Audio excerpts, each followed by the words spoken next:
나는 기뻐 받으셨음을 믿습니다. 저희들에게 큰 은혜가 됐습니다. 오늘 저희들 읽은 말씀은 누가복음 4장 18절부터 21절입니다.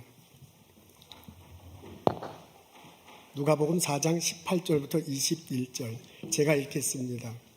주의 성령이 내게 임하셨으니 이는 가난한 자에게 복음을 전하게 하시려고 내게 기름을 부으시고 나를 보내사 포로된 자에게 자유를, 눈먼 자에게 다시 보게 함을 전파하며 눌린 자를 자유롭게 하고 주의 은혜의 해를 전파하게 하려 하심이라 하였더라. 책을 덮어 그 맡은 자에게 주시고 앉으시니 회당에 있는 자들이 다 주목하여 보더라. 이에 예수께서 그들에게 말씀하시되 이 글이 오늘 너의 귀에 응하였느니라 하시니. 아멘. 예수님이 주로 활동하신 무대는 갈릴리 호수 근처였습니다. 호수 내에 먹을 것이 당연히 있었죠. 주변에도 먹을 것이 풍성했습니다. 당시 수준으로서는 고속도로라고 할 수 있는 큰 길이 그 지역을 지나기도 했습니다. 자연스럽게 사람들이 많이 몰려 다녔습니다. 또한 예수님의 고향인 나사렛에서 그리 멀지 않은 곳입니다. 오늘날 예수님이 나사렛 고향을 방문하십니다. 회당에 들어가서요. 그리고 두루마리 성경을 펴니다. 오늘날 치면 이사야 61장 1절에 해당되는 말씀을 읽습니다. 주의 성령이 내게 임하셔서 기름을 부으셨다. 가난한 자에게 복음을 전하게 하시고 눈먼 자를 눈뜨게 하시고 포로된 자에게 자유를 선포하도록 하셨다. 눌린 자들에게 눌린 자들이 자유스럽게 하고 그리고 주의 은혜의 해를 전파하게 하셨다라고 그렇게 읽습니다. 그러고 난 다음에요. 그 회중들에게 이렇게 얘기해요. 이 글이 오늘 너의 귀에 응하였다. 여러분 이사야 61장은 장차 올 메시아가 어떤 사역을 할 것인가에 관한 그런 내용입니다. 그것을 읽으면서 하시는 말씀이 이 글이 다시 말해서 이 글의 내용이 오늘 너의 귀에 들렸는데 그 너의 귀에 들린 것이 오늘 실현됐다라고 그렇게 말하는 거예요. 그 말은 뭐냐면 이사야 61장에 나오는 메시아 그 사람이 바로 나다. 내가 바로 너희들이 기다리는 메시아다라고 말하는 것과 같습니다. 그랬더니 이 말을 듣고 그 안에 있는 회중들이 반응을 보입니다. 22절에 이렇게 나와요. 앞에 있는데 우리 다 같이 읽겠습니다. 시작. 사람들 안 나오나요? 나오나요? 나왔나요? 네, 자, 시작. 사람들은 모두 감탄하고 그의 입에서 나오는 그 은혜로운 말씀에 놀라서 이 사람은 요셉의 아들이 아닌가 라고 합니다. 여러분 회중들이 반응을 보였습니다. 놀랬대요. 회중들이 감탄하고 놀랬대요. 아니 이렇게 은혜의 말씀을 전하다니 깜짝 놀랐습니다. 그게 첫 번째 반응이에요. 그러다가 시간이 지면서 그 반응이 조금씩 변합니다. 아니 이 사람이 요셉의 아들이 아니냐. 우리가 같이 살던 요셉 그 아들이고 목수하던 그 사람이 아닌가라는 식으로 반문을 해요. 그러다가 나중에 가서는 저 사람이 말하는 말을 믿지 못하겠는데 하는 식으로요. 처음에는 놀랍게 반응하다가 그 반응이 점점 식어가면서 시큰둥한 분위기가 됐습니다. 이 분위기를 예수님이 느껴요. 그래서 예수님이 두 가지 얘기를 하나입니다. 하나는 뭐냐면 예언자 엘리야 시절에 있었던 이야기입니다. 그때 이스라엘에 흉년이 들었습니다. 먹을 것이 없는 상황이 됐어요. 그 엘리야가 시돈이라는 이웃 나라에 가서 과부집에 들어갑니다. 그리고 그 과부집에 그 축복을 내려서요. 먹을 것과 마실 것이 끊이지 않게 됐습니다. 그 이야기를 해주는 거예요. 그때 당시에 이스라엘에도 과부들이 많았거든요. 근데 엘리야가 이스라엘에 있는 과부집이 아니라 시돈이라는 이방인에게 가서 먹고 마신 이야기를 합니다. 그래서 또 다른 얘기를 해요. 예언자 엘리사 때 있었던 이야기입니다. 이웃 나라 중에 시리아라는 나라가 있는데 그 나라에 나만이라는 장군이 있었어요. 이 사람이 문둥병에 걸렸잖아요. 엘리사를 찾아왔어요. 하나님께서 그것을 보시고요. 은혜를 내려주셔서 병을 고쳐줍니다. 그때 당시에 이스라엘에서 문둥병 환자들이 많았거든요. 그 사람들이 아니라 외국에서 온 사람이 치료를 받아요. 그 이야기를 예수님이 하는 거예요. 그 소리를 듣고서요, 이 회중들이 아주 화가 많이 났습니다. 회중들은 유대인들이에요. 유대인들은 하나님께서 자기들을 선택하고 오직 자기들에만 복음을 축복을 주신다고 생각하는 사람들입니다. 다른 사람들, 유대인 외 다른 사람들은 사람들로 여기지 않아요. 그래서 지금 예수님이 얘기하는 두 가지 다 외국인에 해당하는 거예요. 그 엘리야가 외국인에게 가서 이방 사람들에게 가서 그들과 신뢰를 나누고 같이 지냈다는 그 얘기예요. 이방 사람이 외국인이 와서 치료를 받았다는 얘기예요. 그 말은 다시 말로 뭐 하면은 하나님께서 유대인만 선택하고 축복을 내리시는 게 아니네요. 잘못하면 그 말을 이렇게 해석하자면 하나님께서 이방 사람들에게도 자기들이 사람들로 여기지 않은 이방 사람들에게도 복을 내려주신다는 말이 아닌가. 그게 더 발전해서 생각하면 축복이 유대인에게서 이방 사람들에게 넘겨지는 게 아닌가. 이렇게 해석이 가능한 거예요. 그러니까요, 속에서 화가 나가지고 도저히 참을 수가 없었습니다. 그 예수님을 회당 밖으로 몰아냈어요. 그래도 분이 어떻게 가라앉지 않으니까 예수님을 끌고 나사렛 지방이 약간 산간에 있어요. 그리고 끝에 이렇게 약간 벼랑 같은 것들이 보이는데 그 끝에까지 예수님을 몰고 가서요. 거기서 밀어서 죽이려고 해요. 이렇게 밀어서 죽이려고 하다 보니 이래서는 안 됐는가 하고 잠시 머뭇했는가 봐요. 그 틈을 타서 예수님이 도망쳐 나왔습니다. 그리고 갈릴리 호수로 다시 돌아갔습니다. 나사렛 사람들은 예수님의 말씀이 들리지 않았습니다. 그 사람은 예수님을 믿기가 어려웠습니다. 나사렛 사람들은요, 예수 애들 아주 잘 알았어요. 그 사람이 요셉이라는 사람의 아들이에요. 그리고 우리들과 함께 지난 30년 동안 같이 여기서 먹고 자고 했어요. 그리고 목수일을 했어. 지난 30년 동안 목수일을 했고요. 지금도 목수일을 할 거고요. 그리고 앞으로도 저 목수일 하다가 죽을 사람이야. 그 예수에 대해서 너무나 잘 알아요. 그렇기 때문에 예수가 말하는 것이 듣기지 않았고 예수님이 믿겨지지 않았습니다.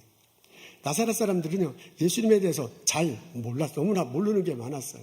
하나님께서 성령을 예수님에게 부어주시고요, 기름을 부어주셨어. 그리고 그 예수님이요, 놀라운 소식들을 전하는 거예요. 가난한 자들을 부욕해 하고요, 눈먼 자들을 눈을 뜨게 하고, 그리고 포로된 자들을 해방시켜, 그리고 억눌린 사람이 자유롭게 하고, 이런 주님의 해가 있으면 막 선포하는 그런 일들이 지금 갈릴리 호수 근처에서 벌어진다는 것을 듣기는 들었는데 이게 얼른 이렇게 마음속에 다가오지 않는 거야.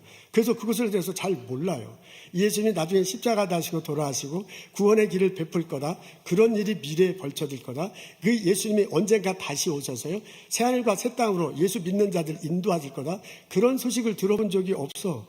그래서 예수님에 대해서, 예수님이 말하는 것에 대해서 잘 몰라요. 그래서 지금 예수님이 말하는 것을 받아들이기가 너무너무 어려운 거예요.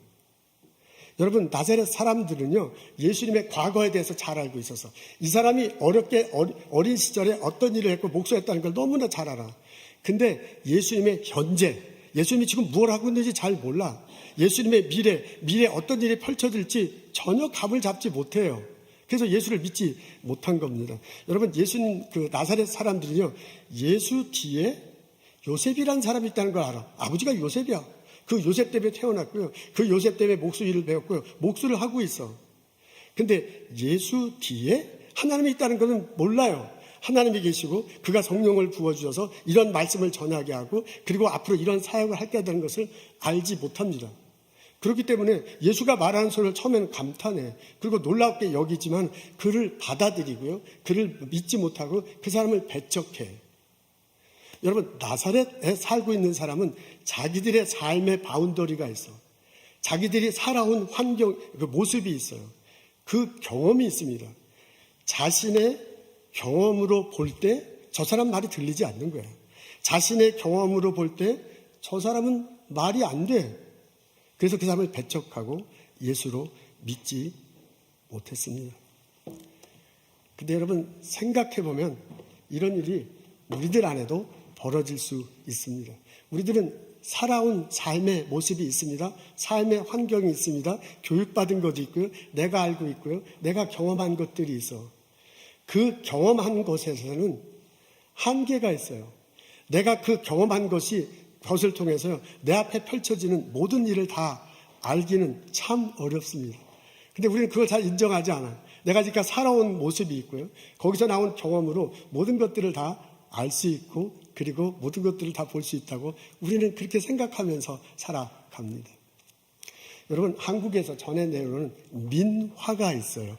민화. 그러니까 한국에서 돌아오는 전해 내려오는 옛날 이야기입니다. 제목은 이렇습니다. 거울을 모르는 사람들. 어느 깡촌 마을에 선비가 있어요. 공부를 열심히 하고 한양에 가서 과거를 봤습니다.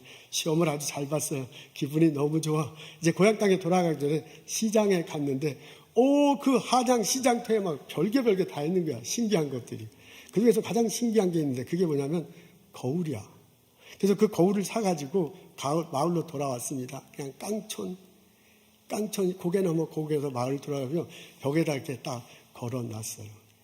오후가 됐을 때 아내가 밭에서 일을 하다가 집안에 돌아보는데 집안에 이상한 게 생겼어요. 거기 이렇게 보니까 글쎄 이쁘장한 여자가 그 안에 있는 거예요.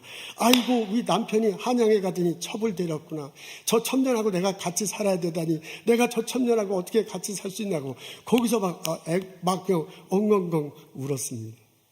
이 우는 소리를 듣고요. 시어머니가 마당에 딱 들려서 왜 우느냐고 며느리한테 물어봐요. 그랬더니 저기에 우리 남편이 저 가서 첩년을 데리고 왔습니다. 어떻게 하면 좋습니까? 하고 시어머니한테 얘기하니까 그 시어머니가 거울을 들여다보니까 웬 할머니가 거기에 있는 거예요. 그래서 그 시어머니가 아니 첩을 데려오려면 이쁜 젊은 여자를 대야지 나같이 할망구를 데리고 오면 어떡하냐. 아이고서 거기서 대성통곡을 해요. 그 울음소리를 듣고 이번에 시아버지가 와서 또 물어봐요. 왜 이렇게 우느냐. 시어머니하고 며느리하고 시어머니한테 물으니까 또 자초지종을 얘기해요. 그래서 그 거울을 보니까 아이고 거기에 아버님이 살아계신 거야. 돌아가신 아버님이. 그래서 아이고 아버님 안녕하십니까 하고 인사를 한 거 아니에요. 근데 이 며느리가 똑똑한 며느리야. 며느리가 가만히 보니까 시어머니도 내 편이 아니고 시아버지도 내 편이 될 것 같지 않아. 그래서 저 첩년을 저자에 놔두면 안 된다. 저 첩년을 끌어다가 마당에 내팽개치고 째쟁했대요. 그때 남편이 들어와요. 그래서 깜짝 놀라면서 아니 이거 내가 당신에게 준 선물인데 이거 엄청 비싼 건데 한양에서 이게 유행이라는데 왜 깨트렸어? 하면서 얘기가 끝납니다. 옛날 얘기야. 호랑이 담배 피던 시절 우리나라에 전해들은 민화래요. 웃겨. 말도 안 돼. 근데 여러분 그 민화 속에서 던지는 메시지가 있습니다. 사람들의 경험으로 모든 것들을 알고 또 다른 세계로 들어가기는 굉장히 어렵습니다. 여러분 이건 신앙생활에도 마찬가지입니다. 신앙생활하는데도 예수에 대해서 소식을 듣고 예수에 대해서 알고 예수에 믿을 때 내가 살아온 모습이 있어. 나의 삶의 바운더리가 있어. 나의 경험에 있어. 그걸 가지고 예수에 대해서 읽고 예수에 대해서 듣고 예수를 믿는 건데 거기에는 한계가 있습니다. 내가 새로운 세계로 좀 들어가기는 굉장히 어려워. 그래서 예수에 대해서 들어도 믿기가 굉장히 어려워요. 믿어도요 그 예수와 함께 더불어 살아가기는 참 어렵습니다. 여러분 나사렛 동네 사람들이 왜 예수를 배척했을까 참 웃기다라고 얘기하지만 곰곰이 생각해보면 나에게도 우리에게도 똑같은 그런 면이 있어요. 나의 삶의 모습에 나온 경험, 그 경험을 가지고 예수를 믿기는 참 어렵습니다. 답이 있습니다. 그러면 어떻게 할 거냐? 내가 살아온 삶, 내 중심으로 살아온 그것에서요 예수님 중심으로 완전히 삶을 바꾸는 거예요. 이제까지 우리는 예수 알기 전에 내 중심으로 살아왔고요. 거기서 나온 경험이 있고요. 그 경험을 바탕으로 예수에 대해서 읽고 듣고 예수를 믿으려고 해요. 우리는 그렇게 하고 있어요. 근데 이제 그게 아니라 완전히 내 중심의 삶, 내 경험에서 벗어나가지고요. 예수님 중심의 삶, 예수와 더불어 살기 때문에 오는 경험, 그것을 가지고 예수를 듣고 읽고 믿으려고 하는 것입니다. 여러분 신앙생활에는 점프가 필요합니다. 신앙생활에는 내 중심의 삶에서요 예수 중심의 삶으로 점프하는 거예요. 여러분 내가 살아온 삶의 모습을 가지고요 내 경험을 가지고 예수의 소리 아무리 들어도요 그것을 완전히 받아들이고 그분과 더불어 살기는 참 어려워. 그 바운드에서 넘어서기가 너무너무 어려워. 근데 그걸 의도적으로요 내가 아주 그냥 마음을 굳게 가서 여기서 점프해가지고요 이쪽으로 완전히 넘어가는 거야. 그렇게 될 때 예수와 함께 경험된 또 다른 것을 보고 예수님을 믿고 살아갈 수가 있습니다. 여러분 이때요 우리는 양쪽 발을 다 내 삶에 두고 그 경험으로 예수를 자꾸 들으려고 해요. 그래갖고 절대로 예수 믿기가 어려워요. 우리 중에 어떤 사람은요, 한쪽은 내 경험에, 내 인생에 두고요, 또 내 중심의 삶에 두고요, 또 하나는 예수 중심의 삶에, 양다리 딱 걸치는 거야. 그러니까 이게 믿겨졌다가 안 믿겨졌다가 그래. 그래서는 안 돼. 이게 우리가 완전히 삶을, 내 양쪽 다리를 예수한테 놓아야 돼. 예수님 중심의 삶을 살고요, 거기서 나오는 경험, 그걸로 예수를 알려고 해야 할 것입니다. 여러분, 내가 정말 예수를 믿으려면요, 내가 기권해야 돼. 기브업 해야 돼. 내 삶의 많은 것들을 포기해야 돼. 그래서 바울이 얘기하기를 예수님 믿기 전에 내가 가졌던 거, 내가 누렸던 거 다 배설물로 여긴다 그러잖아요. 내 결모, 내가 삶의 모습, 경험, 그것을 기권해야 돼. 그것을 기브업해야 돼. 여러분, 내가 정말 예수님 앞에 살아가려면요, 내가 기대를 해야 돼요. 이제 내가까지 살아온 것에서 누렸던, 내가 본 삶을, 그래서 이거 흥분하면 안 되는데, 내가 이제까지 살면서 누렸던 거 있죠. 거기보다는 새로운 세계가 펼쳐진다. 예수님 안에서 그 기대를 가지고 기대를 갖는 거예요. 내가 기권하고 기대하는 거야. 그 다음에 여러분, 내가 기도해야 돼요. 내가 예수를 그리스도를 믿을 때 예수님이 내 안에 오셔서 성령의 모습으로 간대요. 그 성령님께 기도하는 거야. 그 성령님 나와 함께 있는 줄로 믿습니다. 그 성령님 나를 인도하시옵소서. 그 성령님을 통해서 새로운 경험을 갖게 하시고 그 성령을 통해서 새로운 세상을 살게 하옵소서 라고 기도해요. 내가 정말 내 중심의 삶에서요, 예수 중심으로 살려면요, 기권해야 돼. 기브업해야 돼. 내가 예수 안의 삶에 대해서 기대하는 게 있어야 돼. 내가 예수와 더불어 사는 게 기도하는 게 있어야 돼요. 이렇게 점프할 때, 내가 이렇게 점프할 때요, 이렇게 점프하잖아요. 그때 성령님이 나를 이렇게 붙잡아 주셔요. 그러면서 그 성령님이 나를 인도해 주시고요, 나를 알고 새로운 것을 경험케 해요. 그 경험 때문에 내 믿음이 깊어지고요, 정말 믿게 되고요, 그 경험 때문에 내가 내 삶을 의미 있게, 내 삶을 풍성하게 살아갈 수가 있습니다. 여러분, 우리 박물관을 가는데 그 박물관을 투어하는 방법은 두 가지가 있습니다. 대형 박물관, 얼마나 커요? 루브르 박물관. 우리 보스턴에도 박물관 있잖아요. 두 가지 방식이 있어요. 하나는 뭐냐면 나 혼자 주르륵 1층, 2층, 3층, 4층 쭉 둘러보고 오는 겁니다. 그림이지요. 돌덩어리 왜 갖다 놨어? 저 옛날 고물인데 저거 왜 갖다 놔서 한 바퀴 쭉 나 혼자 돌아보면요, 그 큰 박물관, 얼마나 커요. 거기는 옛날 고물들이 가득 찬, 그냥 죽어 있는 거야. 또 다른 방법은 해설가와 같이 찾아가는 건데, 해설가 중에서 이렇게 해설하는 사람 있고요, 어떤 사람 막 열려가지고 막 진짜 해설하는 사람이 있어. 그 사람과 같이 다니면 그림이 그냥 그림이 아니야. 그 그림이 막 살아서 내 눈에 막 들어와. 여러분, 돌비석이 그냥 돌덩어리가 아니더라고요. 거기에 글자가 이상한 글씨가 써 있는데 그게 전쟁 이야기래. 그래서 그 전쟁이 어디서 벌어졌고 그래서 누가 싸우고 누가 하면요, 그 이야기를 듣다 보면 돌비석 속에서 막 싸우는 소리가 막 들려. 여러분, 옛날 보물 저런 거 갖다 다 구닥다리 왜 갖다 놨는가 하는데, 그 구닥다리로 인해서 18세기 혁명이 어떻게 일어나 막 설명을 들으면 그것 때문에 막 사람들이 막 살아나는 것처럼 보이잖아요. 여러분, 아주 재미있게 해석하는 해설가와 같이 찾아가면요, 내가 보지 못했던 게 보인다니까, 내가 듣지 못했던 게 들린다니까, 내가 경험하지 못했던 게 경험한다니까. 그러니까 그 건물이 그냥 건물이 아니야. 그 안에 있는 것들이 다 구닥다리가 아니에요. 그게 수천 년 동안 살아온 사람들의 이야기고, 지금 막 사람들이 살아서 거기서 막 움직여. 아니, 성경도 그렇다니까요. 내 인생을 내가 혼자 산다고 생각해봐요. 내 인생 내 혼자 살아가는 거 하고요, 내 인생 내 혼자 살아가는 게 아니라 내 인생 예수님이 함께 하셔서, 성령이 함께 하셔서 살아가는 거하고 엄청나게 달라요. 그 성령님이 나에 대한 삶의 계획과 인도 하나님이 있다는 걸 알려주셔. 그 성령님이 해설가가 막 해설해 주는 것처럼 말씀해 주셔. 그 성령님이 이야기해 주셔. 그 성령님이 들려주셔. 그래가지고 나 혼자 내 인생 살아가는 게 아니라 성령과 함께 살아갈 때 내 인생에게 하나님이 개입하셔서 드라마틱하게 펼쳐지는 게 보이는 거예요. 들리는 거예요. 깨달아지는 거예요. 그래서 바울이 고린도서 2장에 이렇게 얘기하잖아요. 하나님이 그를 사랑하는 자에게 예비하신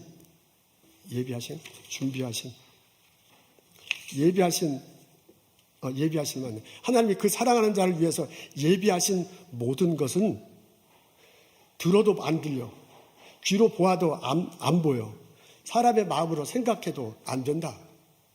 그러면서 뭐라면 오직 하나님이 성령으로 그 사람에게 보여주나는, 그랬어요. 그러니까 하나님이 우리들에게 선물을 준비했는데 그게 선물처럼 보이고 선물처럼 들리려면 내가 아무리 보여드려도 안 된대요. 오직 하나님이 성령으로 보여주셔야 그게 보이는 거야. 들려주셔야 그게 들리는 거야. 그러면서 영의 것은 영으로 분별하느니라 라고 그렇게 얘기했잖아요. 내가 내 혼자 인생 살아갈 수 있습니다. 나 배웠어. 내 이만한 직장이 있어. 나 사람들에게 칭송받아.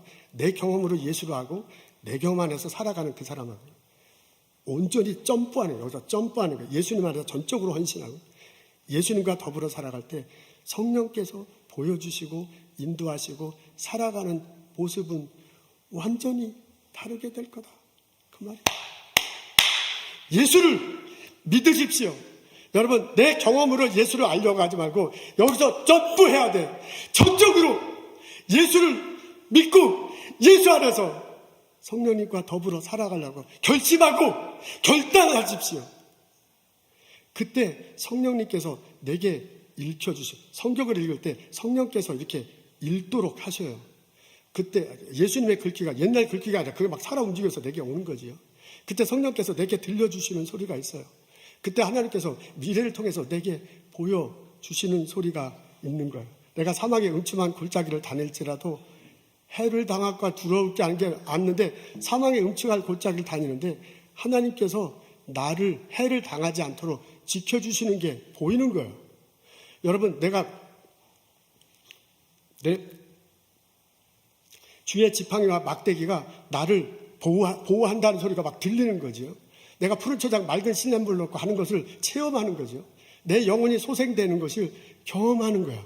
그렇게 성령께서 보여줘. 박물관에 갔을 때 해설가가 설명하는 것처럼 성령께서 나를 보게 하시고 나를 듣게 하시고 나를 경험케 하신대. 그때 내가 정말 예수님을 믿고 그때 내가 정말 성령과 함께 더불어 살기 때문에 내가 내 삶에서 의미를 발견하고 내 삶을 풍성하게 살아갈 수 있습니다.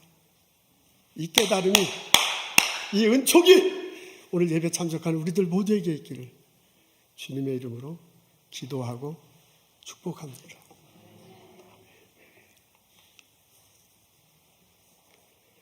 우리가 이렇게 예수님을 믿고 성령과 더불어 살아간다면 우리는 천국에 대해서 소망을 가지며 살아갈 수 있습니다.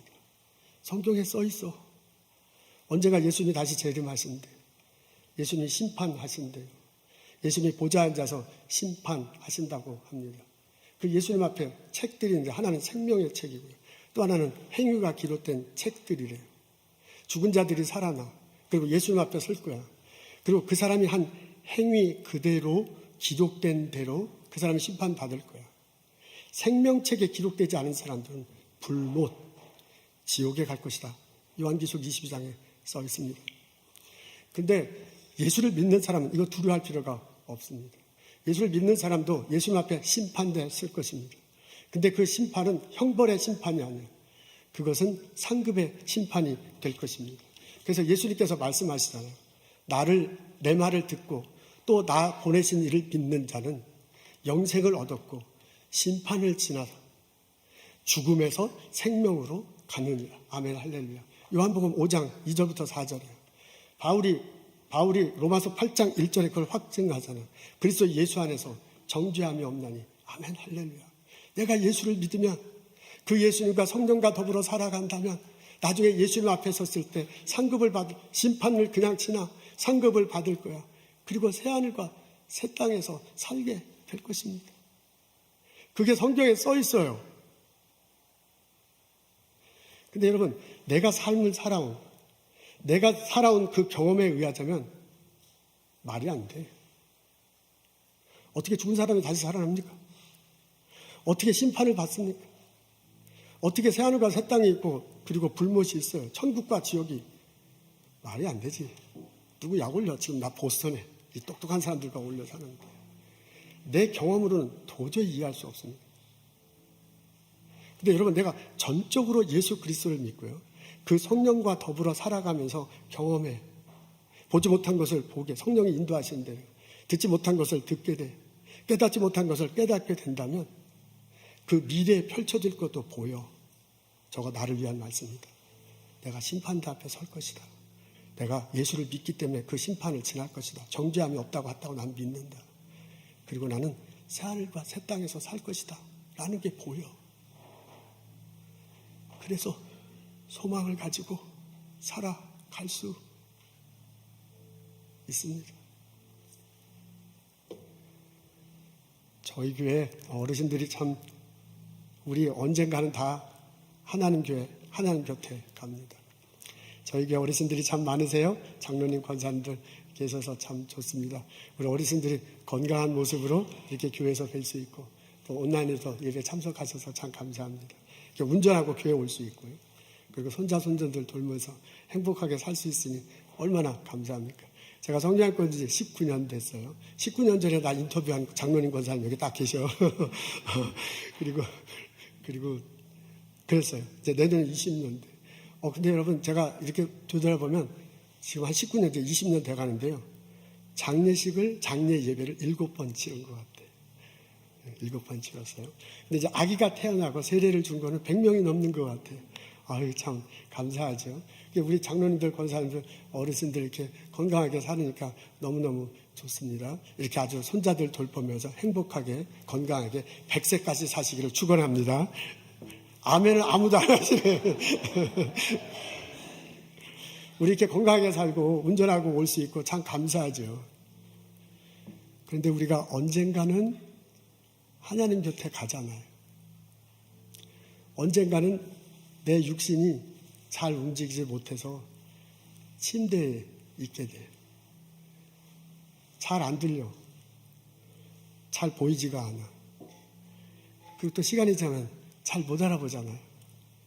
지금 이 사람이 의사인지 목사인지 못 알아보는 그런 때도 있을 거잖아요. 근데 저는 그렇게 못 알아보더라도 하나님은 알아보시고 하나님은 그 곁에서 지켜주실 것처럼 그렇게 생각돼요. 나는 그렇게 보여. 이사야 49장 15절, 16절에 보면 이런 말씀이 있습니다. 여인이 그 낳은 자식을 어떻게 알아보지 못하겠느냐. 혹시 못 알아보더라도 나는 너를 기억하겠다. 어떻게 엄마가 낳은 아들, 딸을 못 알아볼 수 있어요. 다 알아보죠. 근데 이제 하나님 곁에 갈 때 되면 못 알아보잖아요. 그렇게 되더라도 나는 너 기억하겠대. 그러면서 뭐라고 하냐면 내가 너를 손바닥에 기록해 놓겠대. 참 너무 맞아. 손바닥에 기록해 놓는 거야. 그러면서 이렇게 병상에 누워가지고 목사가 와든지 목사를 못 알아보는 거지. 그래도 하나님은 그 곁에 서서 나를 알아보는 거예요. 손바닥에 내 이름을 적어놔. 그러니까 저는 그 이사야 49장 15절 16절을 읽으면서 그 하나님이 이제 하나님이 천국에서 새하늘과 새 땅에서 오시잖아요. 우리 아무개 장로님, 아무개 권사님 오시면 환영할 것 같아. 근데 그 손바닥에 이름이 적혀 있어. 김아무개 장로, 이 아무개 권사. 내가 너를 기억한다. 내가 너를 그래서 그 권사님은 그 장로님을 받아주실 거예요. 저는 이사야 49장 15절 그게 그렇게 읽혀져. 내가 경험한 하나님, 성령님과 동행하면서 그분이 보여주신 것, 그분이 읽게 하신 것, 그분이 듣게 하신 것 볼 때 그렇게 읽혀져. 그렇게 보여져. 그래서 지금 나를 못 알아봐도 그 앞에서 같이 기도할 수 있어.